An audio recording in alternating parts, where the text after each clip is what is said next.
তিনও ছেলে আমার গায়ে হাত তুলছে। আমি খাবার চাইলে, থাকবার সুবিধা চাইলে যে আমি বাড়ি করবাম, মাত্রই আমার আমার গায়ে হাত তুলে। বড় বউ, বড় ছেলের বউ খুশিদা, সে আমারে হাত পা রস দিয়ে বানছে। আমি আইনের কাছে বিচার চাইছি কইরা। এরপরে আমি এরকম ভাবে ঘুরতাছি, রাস্তা রাস্তায় ঘুরে মানুষের বাসায় কাজ করে খাই, কিন্তু আমি মানুষের কাছে থাকতে পারি না। একদিনের জন্য বাড়িতে আসলে আমার দৌড়াই দেয়। আমার জায়গা নাই, কোনো কিছু নাই। আমার জায়গা নাই, আমি সম্পত্তি নাই, তারা বই থাকতেছে, তারা তো আমার স্বামী বিরাতে থাকতেছে, আমার থাকার জায়গা হয় না কেন?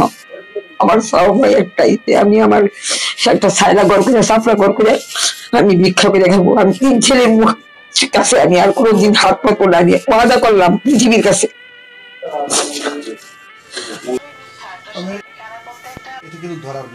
খন্দকার হাবিবুর রহমান। আমার ছেলে মেয়ে 5 জন, 3 ছেলে 2 মেয়ে।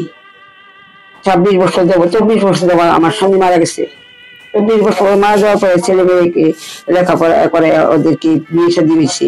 এখন ওদের কাছে আমার আমি থাকতে পারি না, ওরা আমাকে কোনো শান্তি দেয় না। আমার নিজে বাড়ি ঘরও থাকতে দেয় না, আর নিজে বাড়ি করে থাকবো সেটাও থাকতে দেয় না। এখন আমি এইভাবে কিভাবে আমি আপনারা বলেন যে আমি কিভাবে শান্তি পাবো? আমার তো এখন বয়স হয়েছে, আমি কি করে আমি ছেলে মেয়ে যে আমার এরকম নির্যাতন করে কোনো বিচার আমি পাই না। তারপরে আমার খাওয়া দাওয়া থাকা আমার অনেক সবসময় সমস্যা। এই অশান্তি তারা কোনো আমার কিছুই সুবিধা করে দেয় না। আমি এইভাবে কিভাবে থাকবো? আমি আপনাদের কাছে বিচার চাইছি, আমি সমাজের কাছে বিচার চাই, পৃথিবীর কাছে বিচার চাই। আমার বিচারটা আপনারা দয়া করে করতে পারেন, করবেন। তা না হলে তো আমার এইভাবে রাস্তায় ঘুরিয়ে খেতে হবে।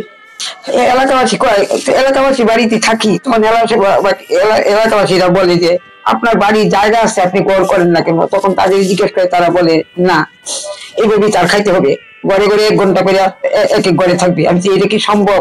আমি একটা গর্ভধানী তাদের মা হয়, 5টা সন্তানের মা হয়, আমি 1 ঘন্টা করে ঘরে থাকবো? আমার নিজস্ব বাড়ি করে দিয়ে আমি খাই না খাই, আমি সারাদিন ভিক্ষা করে খাই হলেও থাকবো না, রাজি না। আমাকে জায়গা দিবে বা গড় করাম, সেটা রাজি না। 3 ছেলের মধ্যে বড় ছেলের নাম হচ্ছে খন্দকার মুখলেসুর রহমান জুলফিকার, মেজর ছেলের নাম হচ্ছে খন্দকার ফখরুদ্দিন কল্লোল, ছোট ছেলের নাম হচ্ছে আবিজুর রহমান আকিব।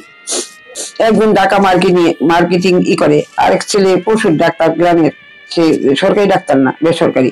আরেক ছেলে যে ছোট সময়, এই ছোট থেকে যে বাপ মারা যাওয়ার পরে বড় করছি, এই ছেলে এখন বিশ্ববিদ্যালয়ে লেখাপড়া করে সে বিয়ে করছে নিজেই, সেই বউ নিয়ে সে থাকে। আমি তার বাসায় আমার নিয়ে গেছে ছেলে, নেওয়ার পরে আমি প্রতিদিন কাজ করি। কাজ করার পরে আমার ছেলের বউ এসে বাসায় হুমকি দিয়ে জিজ্ঞেস করে, ফ্লোরও বাড়তি কেন? তখন আমি চোখের দিকে চাই, আর নিজের চোখ দিয়ে আমার মুদিয়ে থাকা, যে আমাকে বলে যে ফ্লোরও মাটি ভালো লাগে কেন? আমি কি তাদের কাজের বুয়া? এইভাবে কি দুনিয়াতে আমি কোনো ছেলের সাথে থাকতে পারি?